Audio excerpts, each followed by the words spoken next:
Welcome, welcome. I want to let you know that I have a fantastic conversation set up for today. A great topic. This is Lauren Fogelman with Business Success Solution. And the topic is the power of collaboration, how accounting firms can win together. And we're going to be talking with Tony Proctor. So some things we're going to touch on as far as what to expect is how to unlock time-saving strategies, fuel your firm's growth, and also ways to be able to future-proof your accounting firm. I absolutely suggest you get ready to take some notes because Tony is very generous and is going to share a lot. And then we'll also let you know how you connect with him as we wrap up. A little bit about Tony Proctor, EA, is he is a seasoned enrolled agent, and he specializes in tax, accounting, bookkeeping, and business consulting. He has a career spanning nearly 2 decades in IT, and he's followed by a significant focus on tax law and HR management. And because he has those focuses, Tony actually brings a unique blend of technical expertise and financial acumen to the table. He is a passionate advocate for collaboration among accounting firms, and he leverages his experience in acquisitions and roundtable discussions in order to drive efficiency and innovation within the industry, which has so much innovation going on right now. And there's such a real need for collaboration. So I just want to say, in addition to that, beyond his professional interests and pursuits, Tony is a dedicated family man. He's an avid bowler and a motorcycle enthusiast. And overall, he is someone who brings passion and precision with everything that he does. If you want to learn more about Tony Proctor, as well as Proctor and Associates, you can go to Proctor, Proctor, taxprep.com. Once again, it's proctortaxprep.com. Anyway, Tony, I just want to say I'm looking forward to this conversation. Let's just jump in and really start out with your journey in the accounting and tax industry. And what led you to really be that advocate for collaboration with accounting firms? Yeah, absolutely, Ms. Lawrence. And thank you for the invitation and for allowing me to be here. So to kind of go back and make this very brief, but give the key components, I started my firm, as many people did, as a side hustle. I think that's the nice word to say nowadays, but for me, I was working 9 to 5, and the rest of my life I was spending in my firm. And so at that time, I was actually working in IT. I was an IT support manager, end user training, and while I was doing that, I was building up my accounting firm. And at first, it was just like, let me get a couple of clients. And then a couple turned into 4, 4 turned into 8, and then things just continued to grow. But I started out primarily as tax prep. It was, folks needed help with it, and some of the chain things just weren't working for a lot of folks in my community. And so organically, it grew from there. Started with tax returns, and then realized folks needed help with keeping up with their books and their accounting.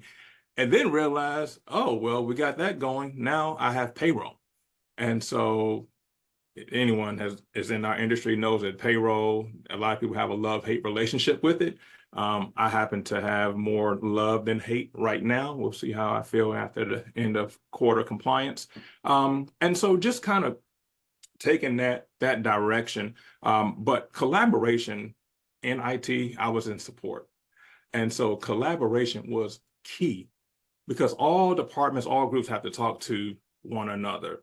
Engineering's got to talk to networking's got to talk to hardware, so many different components. And so collaboration has really just always been part of who I am. I love bringing folks to the table and figuring out how can we do this more efficiently and effectively. So that's really the real quick and dirty piece of that, Ms. Lauren. So overall, what I'm hearing is side hustle into tax prep. There was a lot of organic growth. So people were asking you to do things and you basically said yes to those requests. But the other thing that comes up with collaboration is that I see it more when it's someone that either has an experience in being in the corporate sector or else they've been in sports. And do either of those apply to you? So corporate sector for sure. And sports as well. I played organized sports for about one semester in high school, got injured, and then there went that career. But you know, when I was working in IT, that was a corporate space, a major corporation with we had a few thousand folks across the map. And so knowing that, okay, my piece is good, but let me make sure that the other team's piece is good, because at the end, there's one big old component that we have to put together. And so, yes, collaboration is key, because everyone's got their piece. And if one person drops the ball, it's like, I think about it in school when we had to do group assignments, and you got 4 or 5 people, and it's usually one person. I don't know whether someone pointed to that person or if that person was you. But there was usually one person who was just like, I don't care. Whenever we got to get up and present, then I'm gonna do my piece. But that makes a difference, because if you don't do your piece with excellence, now the entire project is down. I had an old mentor who said, you know, the chain is only as strong as the weakest link. And so I have always held that when I think about how can everyone come to the table and be in some sort of agreement, because there's going to be disagreements, we get that, but be in some agreement, and make sure that we put out a decent product, whether that's something within, whether it's, you know, corporate and we got to put together a project, whether it's in sports and we got to go and make this championship play, whatever it may be. Like, we all got to make sure that we're giving our all. And I think that collaboration is such an interesting topic, because in my own journey, I've seen changes where in the beginning it was competitive, where it was me against other people doing something similar. And it was coming from a place of scarcity where there wasn't enough. And I didn't want to share. I didn't share very nicely in the beginning when I was first in this space. And then over time, I really became aware of collaboration and shifting the mindset to where there's more than enough. So that's what I've seen, is that the mindset from competition to collaboration is a continuum, and it really goes from not enough to more than enough. And so what are some of the key benefits maybe that you've observed when firms do start working together? Especially, is there some things around efficiency and effectiveness that really come up as benefits? Yeah, absolutely. And I kind of chuckled when you said that, because just before the meeting, I was saying to myself, you know, we need to go from competition to collaboration. I literally said that. And so for you to even make mention of that, I was like, okay, well, I guess I was on the right track. And so anyway, let me answer the question. So, you know, how do we come together and improve our efficiency and being effective? One of the biggest pieces is shared resources. You know, I always look at our industry in kind of 3 segments. And this is from resources, software, just the nature of the business. There's the solopreneur. And I say solopreneur, but that's like a 1 and a possible 1 to 2 kind of operation. And then we have the firms that are like 2 to 10, 2 to 15, and there's a space in there. I think that that's the space that constantly gets overlooked from resources. And then there's like the 15, 20 head count and higher, which they do need some heavy hitting software. And so I can go and get software, and I'm going to pay whatever, a seat license of 150 per seat. And I have 2 or 3 folks, and now I'm having to come out, you know, $300, $400, $500. But if I collaborate with someone else and say, hey, I need 3, you need 4, and then let's go ahead and call Lauren because she also needs 4. The power of numbers. Now we can go and get this software at a seat license cost of $75 or $50. And, you know, I don't care what multiple you want to put on that, $7,500, and people are like, oh, that's nothing. Well, make it 750 or 7,500, whatever the multiple needs to be. But those resources are very key. Also, I think from just human capital. Again, I can sit here and beat my head against the wall trying to figure out, how do I deal with this? I don't know. I just had a call earlier. This 1031 exchange. It's pretty simple for most folks. But if I have what I call phone a friend, if I can reach out to someone, whether across the aisle, even if that's virtually, Or I can just pick up the phone really quickly and say, hey, what do you think about this? Yada, yada, yada, yada. Okay, cool. Appreciate that. Boom. I can get back to my client 20, 30 minutes. If it's just me, now I got to reach out, put something on social media. Hey guys, I need help with A, B, and C.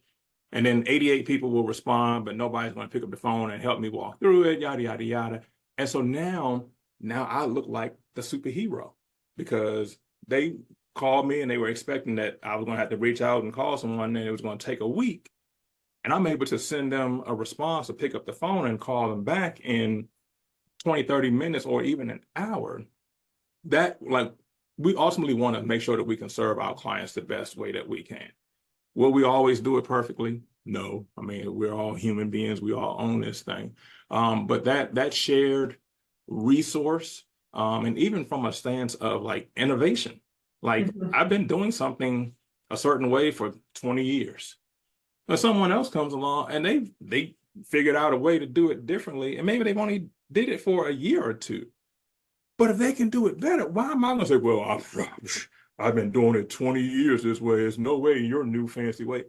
It's innovative. If I can do more with less because of a colleague that said, hey, try it this way, come on. It's a win-win for everybody. So definitely when we work together, I always use the term phone a friend. Some of my team members and peers are like, Tony, shut up with the phone a friend. But it's what it is, literally.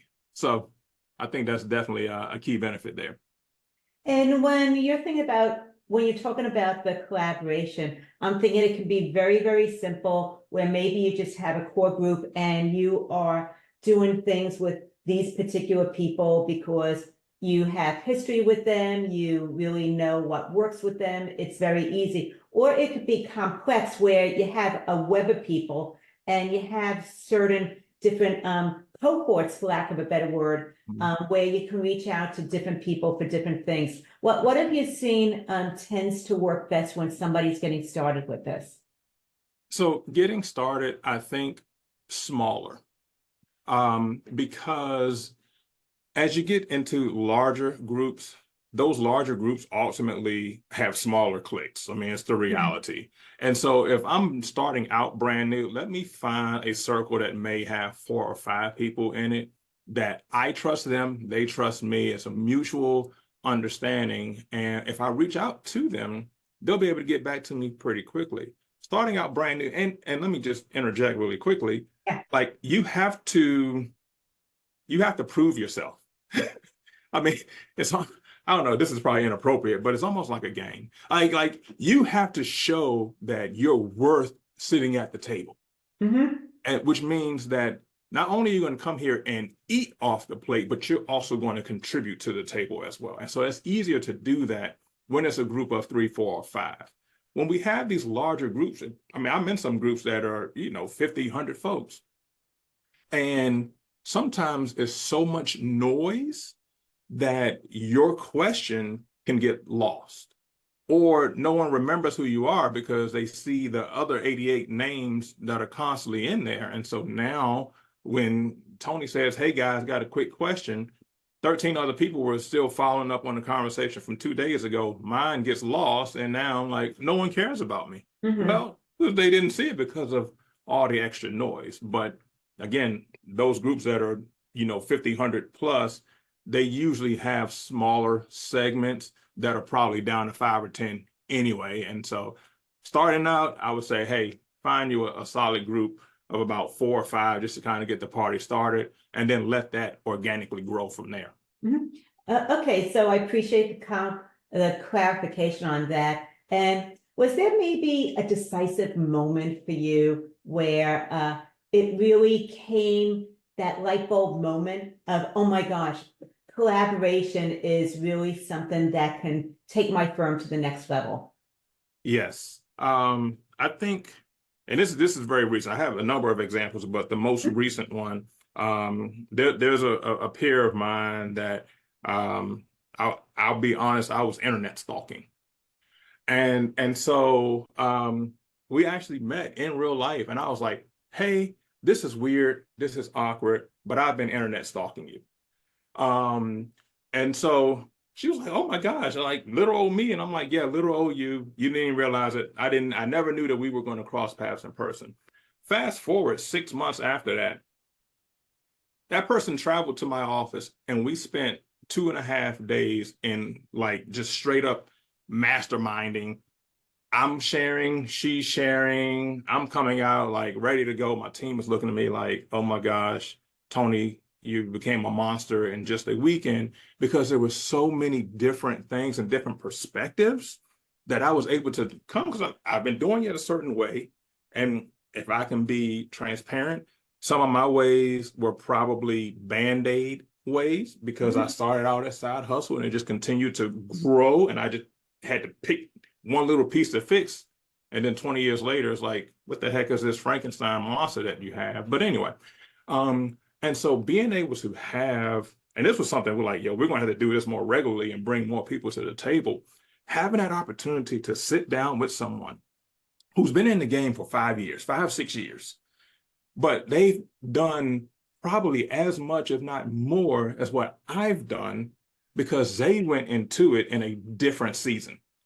I started out in the early 2000s where, you actually had to go into the big blue store and buy a piece of equipment. Today, like you can order it at 9 a.m. and if you're in the right zip code, it'll be there by 5 p.m. the same day. So I use that as just a quick little example, but having the opportunity to sit with someone, and it was not anything like, well, I'm not going to tell you how to do this because you may take that and you may compete against me. It was like, hey, do this. And if you need help or you get stuck, here, call me. I got you. Because if we're both doing this at excellence, then we both are going to rise together. And so that for me, it was like, okay, you know what?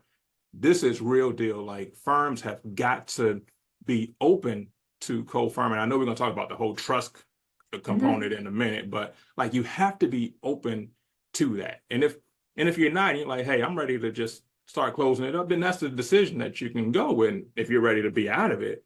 But if you plan on hanging out for 2 years or more, yeah, you need to get with a good circle and be able to trust that this is going to be for the best benefit of all parties. And the concept of mastermind that you're bringing up is something that I actually first heard about when I was moving this direction of business coaching by reading Think and Grow Rich by Napoleon Hill. I will say it changed my entire life by really finding that right business coach and joining her mastermind and being around other people moving in a similar direction, where some people I got to stand on their shoulders because they were ahead of me. So I really find that that's true for business owners. If you can get yourself around a collection of people who are future focused, they are growth minded, they're coming from a place of positivity and wanting to lift others up with them instead of knock someone down, it's going to make a difference for you and your business. And I even see that with my clients when we have our mastermind meetings, is how they're so generous in helping each other out. So I'm so glad that you stumbled upon that experience for yourself, Tony. So now thinking about, collaboration, we touched on small business owners. How specifically do you see it really would benefit small business owners? So specifically with small business owners, I always talk to small business owners and I'm like, I always joke that I like red velvet cupcakes. So you do a great job at making red velvet cupcake. That's what your business is. You do a terrible job at managing the finances. You do a terrible job at remembering that you have to go and get more pounds of flour or more butter or more eggs. And so you have to know, like, what am I good or great at, and where do I need assistance? And so if I look into, again, we use this red velvet example, and if anyone does red velvet cupcakes, please let me know, send me an email, I'll place an order. If you do a great job at making the product, but you're terrible or you don't have the capacity for distribution. Again, I can make all the cakes, but if I don't have anyone to take them to the places that need to go, we need to have it be distributed. That's where we have the different apps out here. They're not sponsoring you, Ms. Lawrence. I'm not going to say their name, but we know who the delivery services are that I can say, hey, you come in, you pick it up, and you go and take it to my people. And so I need help with distribution. I'm going to partner with someone who does a great job at distribution. I need help with legal. I'm going to partner with someone who does excellent legal work. I need help with this financial management because money's coming in, but I don't know where it's going and why it's not in my bank account. I need to find a great accounting partner. And so it's not just, different firms. I mean, in your business, you need to find who can I, number one is trust. Who can I trust that is going to partner with me, collaborate with me to ensure that I have a holistic experience for my customers, whether you're doing B2B, B2C, B2G, whatever flavor of business that you're running, you have to make sure that you have the right folks around the table that's going to help you to drive forward. So. Okay, so basically what I'm hearing is you want to know where you want to build a strengths-based business and really know where you excel and where you need some support. That was true for me also, because I mean, let's face it, even hearing your story, we all wear all the hats in the beginning. Yeah. And what I found was some things I actually loved doing, they were a joy to do. And others were painful, struggle, I just wished would go away. And those were the things I got off of my plate first. That's right. Absolutely. And it made a huge difference. In fact, what I would say for anybody that's at that point in their firm is to realize that by getting the things that you struggle with off of your plate and finding someone that plays at what you struggle with makes that other person an investment instead of a cost, because it frees you up to work more on the things that you really excel at. Yes.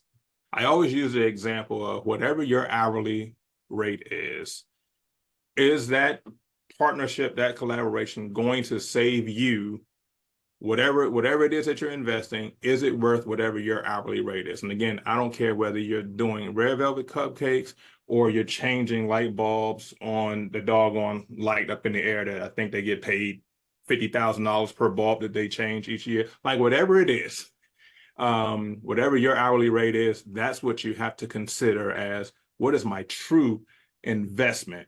Because if I'm going to save myself 2 hours and I charge $300 an hour, then it's well worth a $500 investment. Absolutely. And I know that you mentioned earlier that you have this background in IT. So let's talk about IT and collaboration with accounting firms. Any tools or platforms that you have found really stand out as far as being most effective? Yes. So some people have a love-hate relationship, but Slack. So Slack allows you to have various spider arms, if you will, from outside people. So a lot of people use Slack exclusively internally to their own team and the folks that's in their organization. But you also have the opportunity to have outside folks that are still within that same Slack mechanism. And so, I started out with Slack very early on, and this was before COVID when everyone was forced to embrace technology. And so we were using it solely internally. But then during COVID, like some folks were using the Google chat mechanism. Some folks were using GroupMe. There's so many different platforms. But I have found that Slack, as well as GroupMe, but Slack from a communication platform is amazing. Also, whether you want to go the Google route or the Microsoft route, because they are all within the cloud, anyone can make contributions into a shared Word document or a PowerPoint, Excel, whatever the case may be. I'll, again, being slightly transparent here, I've had some assistance with getting prepared for some of my engagements this year. And it's like, hey, here's the PowerPoint deck. Can you take care of this piece? Hey, can you take care of that piece? And I don't have to worry about sending a file. Oh, it's too big. You can't send it, blah, blah, blah, blah, blah. Like we are looking at this live. And so I'm speaking specifically to like something that's administrative, but even from an accounting standpoint, we can all jump into an Excel sheet. If I have a multiple entity thing that I have to deal with, or I have some workbook that's turning my life upside down, I can shoot a link into Slack and say, hey, can you hop in here and let me know what's going on? And if we need to hop on a video so we can talk through it, like, let's do that. But it's immediate.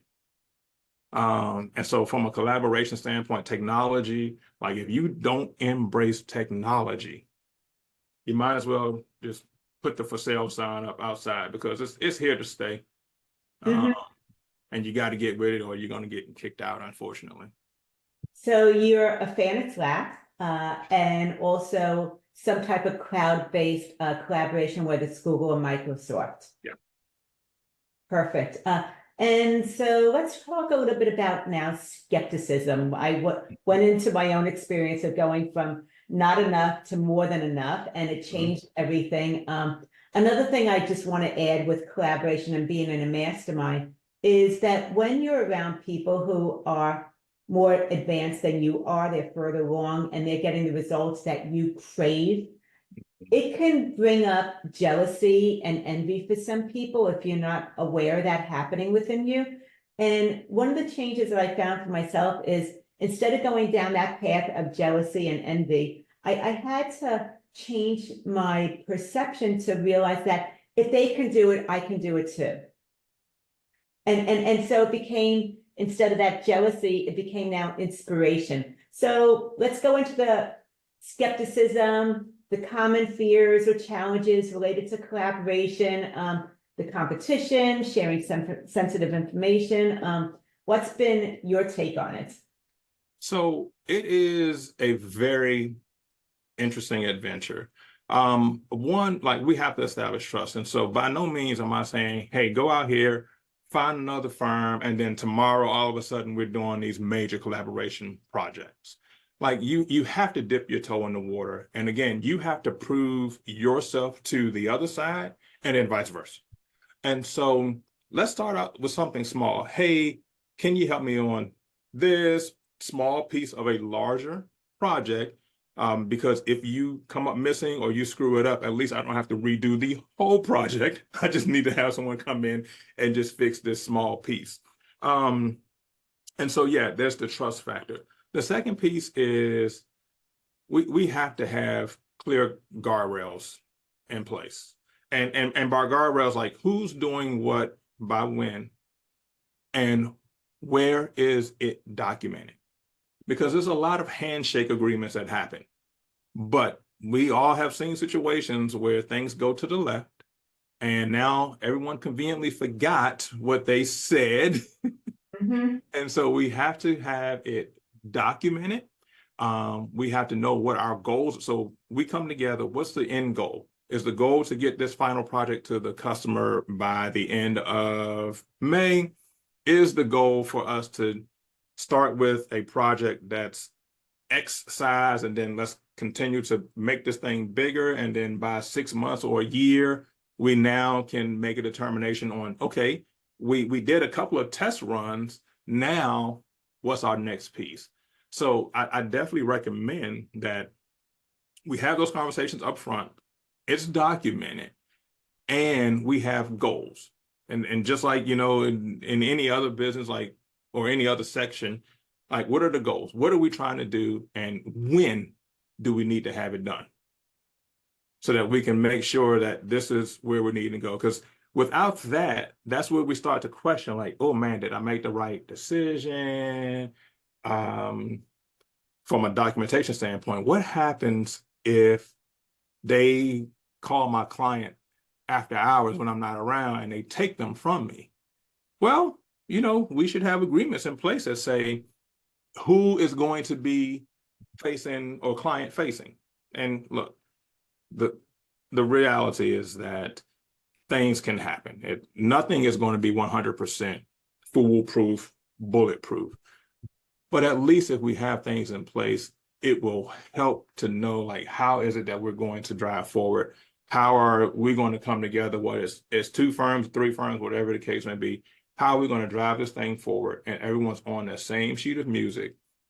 We can, I'm not going to say eliminate the fear, but we can kind of push some of the fear of the what ifs if we deal with them on the front end. What if they take my client? Well, let's put something in place that says if they take the client. What if they call the client for something that's not on their end? Well, let's make sure we write something about who, again, who's going to call, who's going to do what by when, so we can get rid of some of that. I hope that I kind of went a little bit on a tangent because I talk about this all the time to get on my nerves, but Absolutely. I see this as your collaboration playbook, Tony. So that basically there's three parts to your playbook. The first one is trust. Start out with baby steps. Don't go into marriage right away. You want to date someone for a little bit to make sure you still like them after the first project.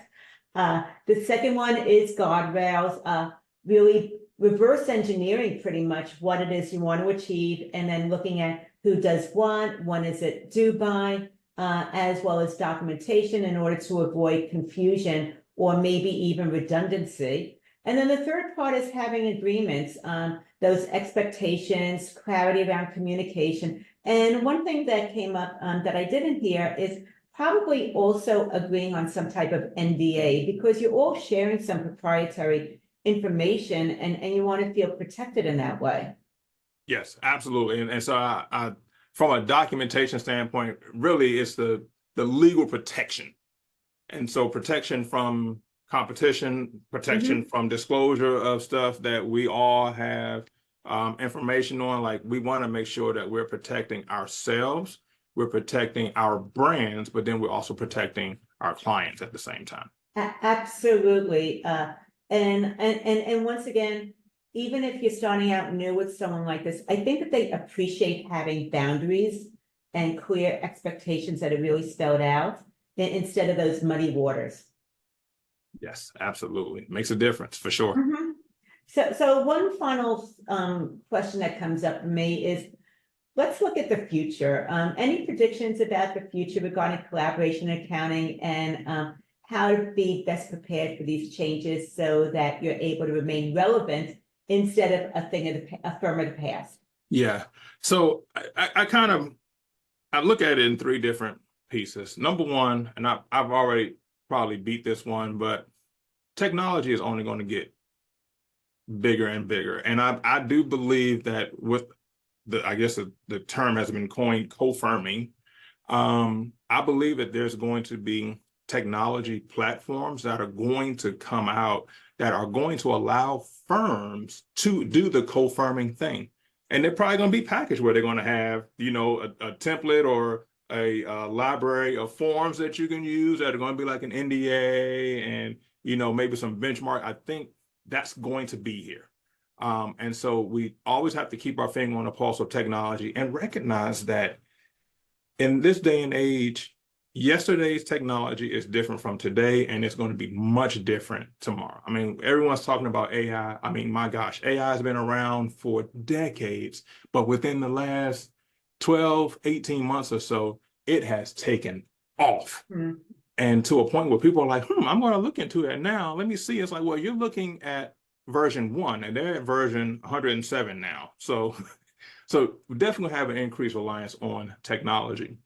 The other piece is that I think we have to be prepared for what I would call cross-disciplinary teams. And so it's not just going to be, you know, who's the accountant for this, who's the accountant for that. I think that some of these roles are going to start to get more segmented. And so you're really going to start having folks that, you know, they have the technical background and training, but they may be more of behavior scientists. They may be the go-to technology expert, because some people love it, some people hate it. And so you may have someone who's dedicated solely to that. Maybe it'll be someone who solely does the analysis of the data. I mean, we have to recognize that it's not always going to be, okay, one person that's doing everything. Some of this is going to start being segmented. And that's the whole point of the co-firming. Because if you have one person that's exclusively working on the technology, then that allows me to excel in my space of whatever my segment of the pie is. And so we need to be prepared for that and start thinking like who on the team can be focused on this. And again, I think the third piece is probably going to be considering the world. And so, you know, we've been talking about this offshoring thing for a while, but global partnerships are going to happen. And I'll, again, being transparent, from a technology standpoint, I love having folks be remote, but then I also have a not so loving relationship with folks being remote because I now lose access to what it is that they're doing. But people, I had a friend who sent me a message this morning, like, I'm in Mexico and I'm working, and they usually are in DC, but they happen to be in Mexico. So now their company is a major multi-billion-dollar corporation, so I'm sure they got things in place. But now I have to think about, if someone is accessing my data in Mexico or in the Philippines, like, what type of platforms do I need to have in place? But I also need to open my mind to, okay, my rock star person might be in another state, might be in another country, might be on the other side of the world. And so how do we open it up where collaboration is available around the clock? Now, that does not mean that you have to be sitting here. I'm like, well, I'm on 24/7. No, these are the parameters of timing when we're dealing with some of these global partnerships, again, from a guardrail standpoint. So yeah, technology, cross-disciplinary teams, and then just being open to global partnerships. And I think that that's, once again, a reflection of your corporate background is the segmentation, because in a large corporation, not everybody is doing everything. You don't have generalists, you have specialists, you have accounting departments, you have payroll departments, and so on. There's a lot of segmentation there. Similar to football, you know, you don't play every single position on the team. You stay in your lane, and there's a reason for doing that. And when you're talking about the offshore and the global partnerships, I see that as being looking for the best person for the job instead of the local person for the job. Yeah. And a lot of times, actually, the offshore staffing agencies will have better security measures in place than someone who is actually onshore. Yeah. And yeah, some of the agencies that are there already have things in place.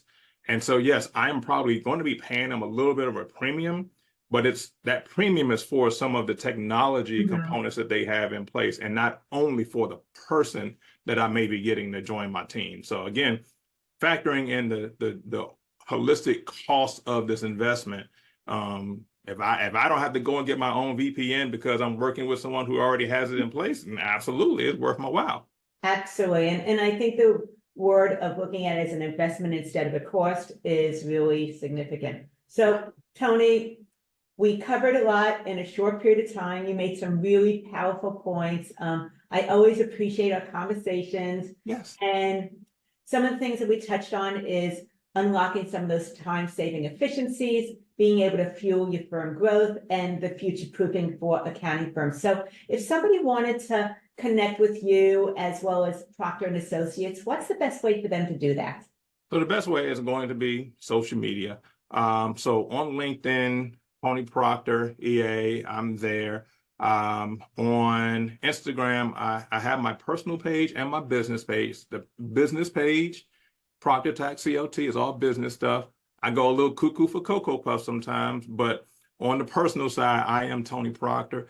And Facebook, I guess, for the folks that are that almost are reaching grandparent status, can get me on Facebook at Tony Proctor. I'm on there as well. And we'd love to have conversations just to talk through it. I think you may have mentioned, or I'll mention that I'll be doing a panel at Scaling New Heights this summer, talking about co-firming, because it's been around for a little bit and it's only going to continue to grow. And so definitely wanting to open folks' eyes to it's coming down the pipeline and get ready for it.